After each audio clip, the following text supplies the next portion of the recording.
오늘 제목은 이고니온과 루스드라라는 제목을 가지고 말씀을 드리겠습니다.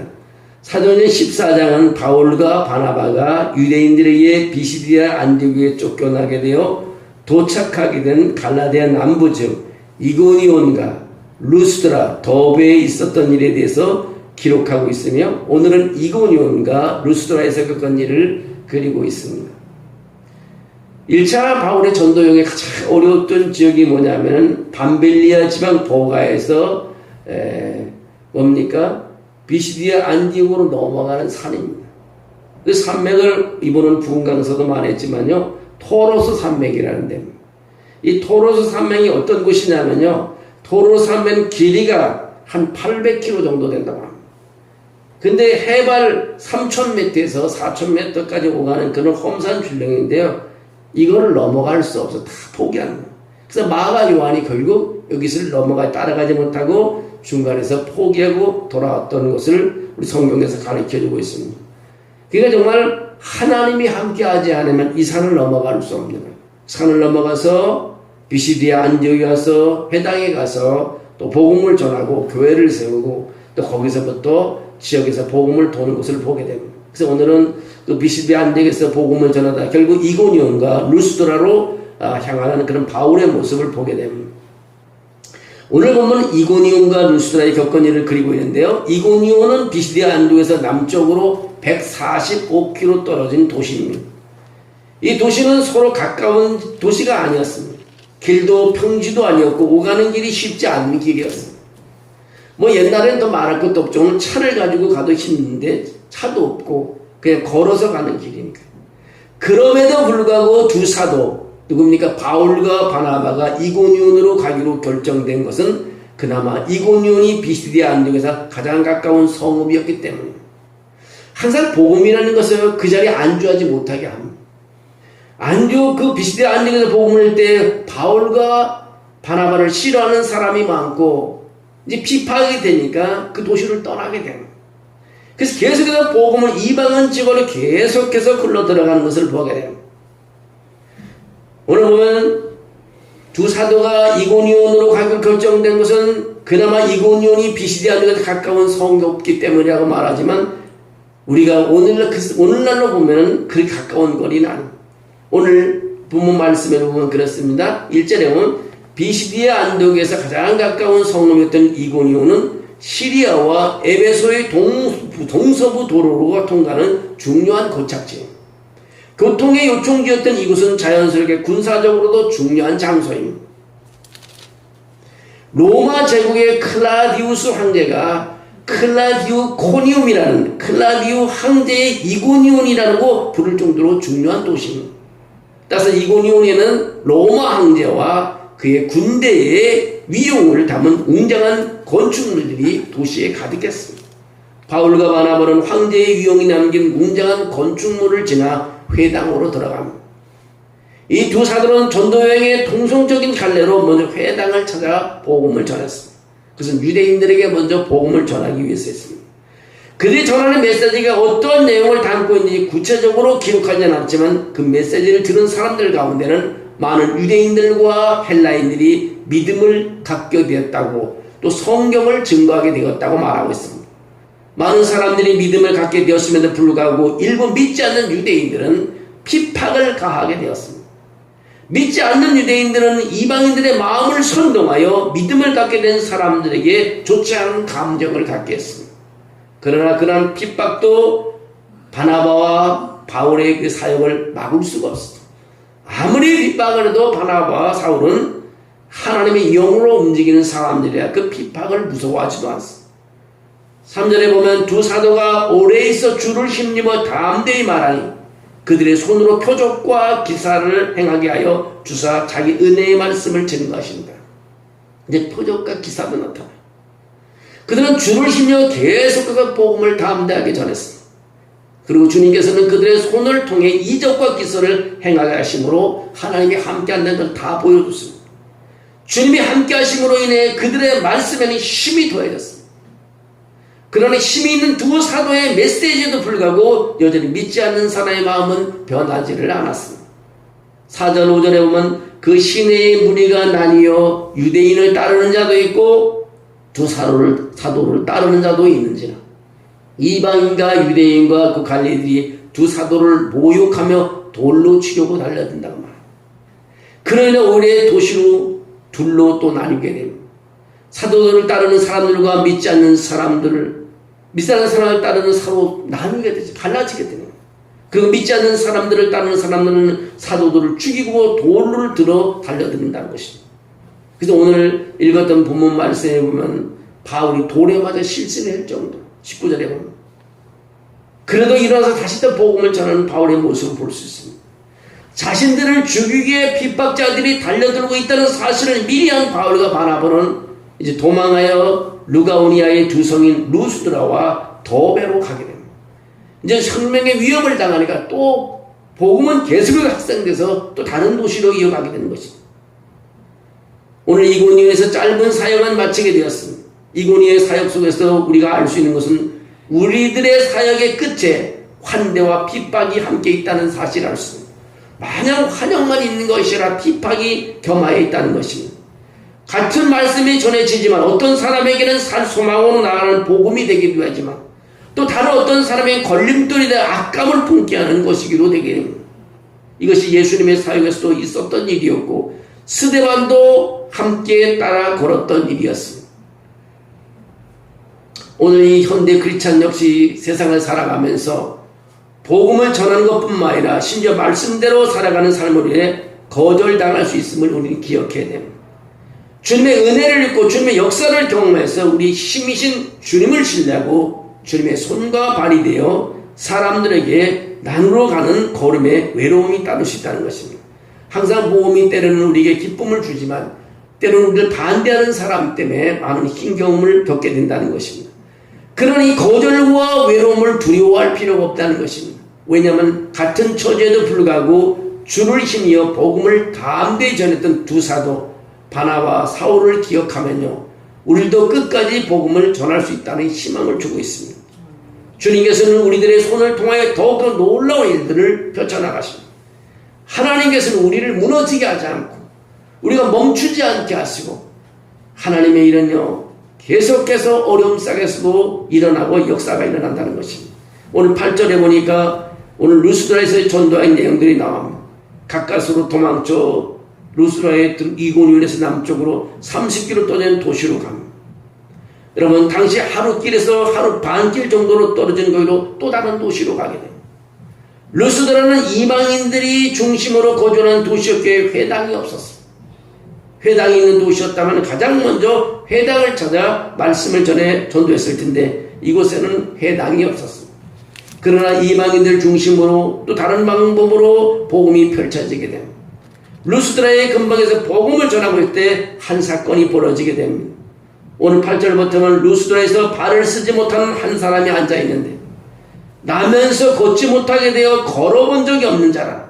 바울이 말하는 것을 듣고는 바울을 주목하여 구원받을 만한 믿음이 그에게 있는 것을 보고 큰 소리로 이르되 내 발로 바로 일어서라니 그 사람이 일어나 걸었습니다. 오늘 루스드라의 지방에서 안진뱅이가 일어났다는 것입니다. 한 번도 걸어보지 못한 사람이 오늘 바울이 그들 간절히 바울의 말을 듣는 것을 보고 바울이 생겨 구원받을 만한 믿음이 그에게 있는지 알고 바울이 소리쳤습니다. 내 발로 일어서라 했더니 그분이 그대로 일어섰다는 것입니다. 루스드라에서 선천성 하반신 장애인 한 사람이 있었는데 태어나면서부터 걷지도 못하는 그 사람이 바울이 전하는 메시지를 아주 귀담아 들었습니다. 아주 집중해 들었습니다. 바울의 메시지를 듣고 역사가 일어났다는 것입니다. 여러분 하나님의 말씀을 들으면 이런 기적이 나타났습니다. 오늘 본문에서 듣거니라는 말을 번역하는 헬라는 그냥 우연히 듣고 흘러보내는 이야기 아니에요. 관심을 갖고 열심히 듣는다는 뜻입니다. 여러분 하나님의 말씀을 관심을 갖고 열심히 듣게 되면 일어나는 기적이 있다는 것입니다. 이 말씀은요 동사의 시대가 미래 완료음으로 그 바울의 메시지를 계속 듣고 있었음을 말하고 있습니다. 계속 바울이 전하면서 처음부터 끝까지 듣고 있었다는 것입니다. 따라서 이 선천성 하반신 장애인은 바울의 메시지에 마음을 다하고 집중하여 지속적으로 들음으로 그가 바울의 말 한마디에 병도 고침받았다는 것입니다. 그런 그가 바울을 주목했다. 그도 그럴 것이 앞에서 메시지를 전한 것일 때 자신을 주목해서 보는 청중의 눈에 띌 수밖에 없어. 학교에 가보면요, 선생이 아이들을 가르치면 어떤 학생이 제일 집중해 듣는지 다 압니다. 선생 해본 사람은 다 알아. 내 말을 집중해 듣는 아이는 공부도 잘합니다. 오늘 선천성 하반신 장애인이 이 한 사람은 계속해서 바울에게 집중하고 있었어요. 당연히 바울도 그를 주목하게 되었습니다. 그런데 성경은 바울이 그를 주목하여 보니 그는 구원을 받을 만한 믿음이 있는 사람이라고 기록하고 있습니다. 여러분, 말씀을 집중해야 되면 구원도 거기서 은혜에 베푼다는 사실을 알 수 있습니다. 말씀이 이렇게 구원의 역사도 일어나고요, 육신의 모든 어려운 부분도 해결한다는 것을 알 수 있습니다. 바로 구원을 통해서 치료의 역사로 일어나게 되는 것입니다. 바울의 눈에는 그는 치료받을 만한 믿음을 가진 사람이었다고 분명히 말하고 있습니다. 다시 말해 선천성 하반신 장애인은 바울이 자신의 장애를 치료해 줄 수 있는 능력을 가진 사람이라고 믿었던 것입니다. 그 믿음으로 인해 바울을 주목하고 있었습니다. 저 말씀이 나를 살리겠구나 생각했습니다. 나를 구원해 주실 것이다. 내 길을 열어주실 것을 간절히 들었던 것입니다. 그때 우리가 예배 한 번 잘 드리는 것이 얼마나 놀라운 축복이냐. 예배 한 번 잘 드리는 것이. 바울은 그의 믿음을 기반으로 하여 그에게 일어설 것을 명령했습니다. 그는 일어나 걸었다는 사실입니다. 마치 성경 미문에 앉아 구걸하던 성천성 하반신 장애인을 기다리는 베드로와 요한과 같은 역사가 바울과 바나바에게도 똑같이 일어났다는 것입니다. 베드로는 말했잖아요. 은과 금은 내게 없거니와 나사렛 예수의 이름으로 일어나 걸어라. 내가 가지고 있는 예수에게 널 주니 일어나 걸어라. 여러분, 사도들이 행하는 놀라운 이적을 본 루스드라 사람들의 반응은 바나바와 바울을 기대했던 것과 달리 생각합니다. 11절에 보면 그렇게 말합니다. 무리가 바울이 한 일을 보고 루가오니아 방언으로 소리질러 이르되 신들이 사람의 형상으로 우리 가운데 내려오셨다 하여 바나바를 제우스로 하고 바울을 구중에 말하는 자임으로 헤르메스라고 하더라고 성경은 기록하고 있습니다. 그럼 바나바를 제우스라고 말합니다. 바울을 헤르메스라고 말합니다. 그들이 믿는 그리스 신화에 빗대어 바울과 바나바를 신격화하고 신이 사람의 형상을 입고 자신들 가운데 왔다고 생각했습니다. 이는 신이 사람으로 위장하여 사람들 가운데 왔었다고 그들이 믿는 고대의 전설에도 있었던 일이기도 했습니다. 제우스와 헤르메스가 평범한 사람으로 위장해서 묵을 곳을 찾기 위해서 인간 세상에 내려와서 사람들이 사는 세상에서 방문했습니다. 그러나 1천여 가정에서 박대를 당했습니다. 마침내 찾게 된 허름한 집에서 나이든 노부부의 도움으로 묵을 곳을 얻게 됐습니다. 이로 인해 이 신들이 그 집을 신전으로 만들어 놓고 자기를 받게 했던 모든 집을 파멸했다는 그런 전설입니다. 2000년가량이 지나온 지금의 의술로도 저때 고칠 수 없었던 선천성 하반신 장애인을 고친 바울은 당연히 신격화될 수 있었던 상황입니다. 제우스와 헤르메스는, 제우스는 그리스의 최고의 신, 주신을 말하고요. 헤르메스는 제우스의 전령을 담당하는 신이었습니다. 그런데 그들이 바나바를 제우스로 바울을 헤르메스로 여겼다고 증거하고 있습니다. 바나바는 그저 옆에 서 있었을 뿐 선천성 하반신 장애를 고친 사람은 바울인데, 근데 이 기적의 중심에 있던 인물은 오히려 낮은 신으로 평가를 받습니다. 이 두 사도의 외모에서 비춰주는 모습들이라고 생각이 됩니다. 그리스도의 최고의 신은 제우스는 모든 석상들 가운데 최고의 재료로 만들어지고 가장 크고 멋진 모습으로 만들어졌을 것입니다. 그에 반해 헤르메스는 전령이라는 작은 신이었기에 제우스에 비해 볼품없는 모습으로 만들어졌을 것입니다. 따라서 비교적 잘생긴 바나바를 제우스로 하고 비교적 볼품없는 조그만 바울을 헤르메스라고 말했던 것으로 보입니다. 근데 무리들은 이러한 대화를 루가오니아 방언으로 했습니다. 근데 바울과 바나바는 자신들을 신격화하는 그들의 대화를 전혀 알아듣지 못했습니다. 다만 이 신격화가 가시화되는 과정을 겪으며 이를 이상히 여기게 되었습니다. 그래서 13절에 이렇게 말합니다. 시외의 제우스 신당의 제사장이 소와 화환들을 가지고 대문 앞에 와서 소리와 함께 제사하고자 하니라고 말합니다. 루스드라 사람들은 바울과 바나바의 놀라운 이적을 보고 그들의 신격과 함과 동시에 그들을 위한 제사를 준비했습니다. 이 광경을 보면서 두 사도가 어리둥절했습니다. 바울과 바나바가 깜짝 놀랐다는 것입니다. 말도 못 알아들은 상황인데 눈앞에서 영문도 알 수 없는 일이 벌어지고 있습니다. 아마도 두 사도는 주변의 사람들에게 지금의 상황에서 물어보았던 것입니다. 자초지종을 듣고서야 지금 사람들이 자신의 이적을 보고 자신을 숭배하고 있다는 것을 알게 됐습니다. 그리고 지금 이 상황에 대해 두 사도의 반응은 매우 즉각적으로 말하고 있습니다. 오늘 보면 14절에 그렇게 말합니다. 이들이 자기들을 신격화하는 모습을 듣고 그걸 아는 다음에 두 사도 바나바와 사울이 말합니다. 듣고 옷을 찢었다고 말합니다. 찬양을 받을 하나님이 아니라 자신들을 위한 제사를 준비하고 있다는 것을 따라 바울과 바나바의 행동은 신성 모독에 대한 유대인들의 통상적인 태도에 따라 옷을 찢는 행동을 했습니다. 신성 모독을 좌시하고 있다가 본래 먹어 죽었던 헤롯과 완전히 대조되는 그런 상황입니다. 놀라운 이적을 보면서 사람들은 바울과 바나바를 신으로 영접하려고 했지만 그들은 도리어 하나님 앞에 나약한 존재임을 자유하고 옷을 찢었다는 것입니다. 이런 상황에서 루스다 사람들도 적잖이 당황했습니다. 그리고 바울은 사람들이 당황해하고 있는 상황을 이용하여 복음을 계속해서 증가합니다. 그 다음에 15절에 이렇게 말합니다. 여러분이요 어찌하여 이러한 일을 하느냐. 우리도 여러분과 같은 성령을 가진 사람이라 여러분에게 복음을 전하는 것은 이런 헛된 일을 버리고 천지와 바다와 그 가운데 만물을 지으시고 살아계신 하나님께로 돌아오게 합니다. 하나님이 지나간 세대에는 모든 민족으로 자기들의 길들을 가게 방임하였으나 그러나 자기를 증언하지 아니하신 것이 아니니 곧 여러분에게 하늘로부터 비를 내리시며 결실기를 주시는 선한 일을 하사 음식과 기쁨으로 여러분의 마음에 만족하게 하셨느니라고 했습니다. 바울과 바나바의 메시지는 참으로 탁월했습니다.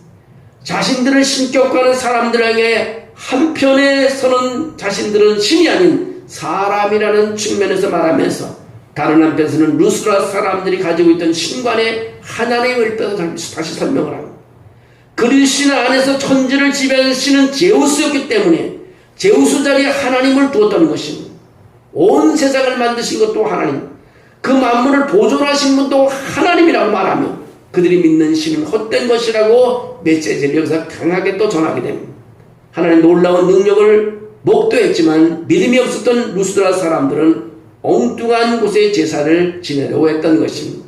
루스드라 사람들은 자신의 신앙의 눈으로 놀라운 말씀과 기적을 보았습니다. 하나님의 입장에서 그것은 그저 우상을 숭배하는 그릇된 신앙의 문의할 뿐이었습니다.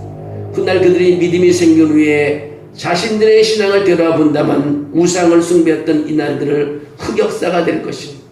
그러나 바울과 바나바는 루스드라 사람들의 믿음의 여정에 기록될 흑역사를 도리어 디딤돌로 삼아 복음을 전했던 것입니다.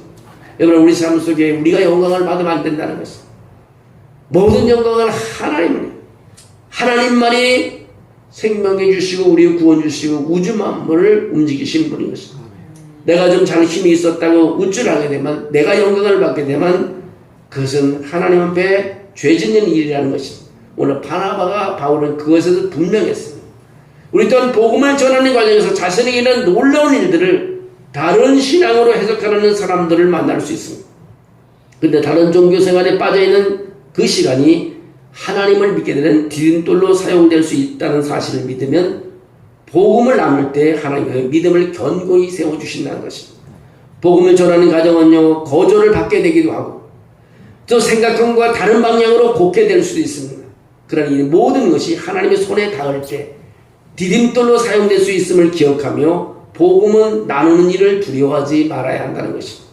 우리 모두가 어떤 상에서도 담대히 하나님 말씀을 전한다면요, 바울과 바나바의 메시지에 집중했던 우리 안진명에도 일어나는 기적이 있다는 사실을 알 수 있습니다. 우리의 메시지에 집중하며 삶의 문제를 해결하고 싶은 사람에게는 하나님의 능력이 전달되는 원동력이 되고 그들의 삶을 변화시키는 은혜의 통로가 된다는 것입니다. 오늘 주시는 말씀, 바울과 바나바가 복음을 전하면서 우리가 느낄 수 있었다는 것은 하나님은 복음 전하는 것을 멈추지 않게 하십니다. 그리고 복음에 대해 어떤 누구도 방해할 수 없다는 것입니다. 그리고 보물적 기적이 일어나도 그것은 내가 한 것이 아니라 하나님이 한 것이라는 것을 분명히 하고 있습니다. 우리가 삶으면 나를 좋아하는 사람도 있고 싫어하는 사람도 있죠. 그러나 끊임없이 마지막에는 복음을 위해서 우리가 쓰임받을 수 있어야 됩니다. 싫어하는 사람한테 복음을 멈출 수가 없다는 것입니다. 그래서 많은 사람들이 바울은 정말 하나님을 향하여 완전히 정말 미쳤다 그러나요? 그런 표현을 쓰면서까지 복음을 전했던 것을 보게 됩니다. 자기 생명을 조금도 아껴하지 않고 하나님을 위해서 끊임없이 걸어나갔다는 거예요. 우리가 밤에 이렇게 사람이 없는 곳에 동네를 가도 무서운데 그 산을 넘어 정말 많은 위험 속에서도 그 험산 줄령을 넘어가서 복음을 전하고 하나님 나라를 확장시키는 바울의 모습을 볼 수 있습니다. 여러분 믿음을 가지고 흔들리지 마십시오. 믿음을 가지고 하나님을 바라볼 때마다 구원의 역사는 계속 일어나게 되십니다. 가정에서도 일어나고요, 교회에서도 일어나게 되고요, 여러분의 생활 가운데 일터에서도 일어날 줄로 믿습니다. 바울과 바나바가 했던 복음의 신앙, 이 신앙을 여러분들이 가지고 승리하는 삶을 사시기를 주의 이름으로 축원합니다. 하나님, 많은 사람들의 문제의 진정한 해결자 되시는 하나님을 모른 채 살아가고 있습니다. 그래서 복음을 들으며 거부하기도 하고 하나님 아닌 우상을 찾아가 전하며 도움을 구하기도 합니다. 그들에게 인생의 문제의 진정한 해결자가 되시는 하나님을 전할 담대함을 우리에게 주시옵소서. 우리가 담대함으로 나가는 걸음 끝에 그들에게 전해지는 복음이 그들의 마음에 심겨지게 해 주시옵소서. 과거에 그릇된 신앙마저도 도리어 통로가 되어 하나님을 더욱더 잘 믿게 하게 하여 주시옵소서. 아버지, 우리가 오늘 들었던 이 말씀을 통해서 바울과 바나바가 멈추지 않았던 이 복음이 우리에게도 아버지 안에 살아났어. 아버지, 이웃들에게, 가족들에게, 친지들에게, 또 내가 아는 사람에게 그리스도의 복음을 아버지 쉬지 않고 전하게 하셔서 많은 상급을 받고 표적과 이적도 경험하게 도와주시고 하나님 영광 돌리는 삶이 되게 도와주시옵소서. 아버지, 우리 교회가 그런 교회가 되기를 원합니다. 하나님께서 많은 일꾼들을 보내주시옵소서. 그리고 일어나는 교회가 되게 도와주시고 바울과 바나바처럼 복음의 전선에 가서 아버지 전할 수 있는 그런 교회가 되도록 축복해 주시옵소서. 주님께서 함께해 줄 줄로 믿습니다. 예수님의 이름으로 기도하옵나이다. 아멘.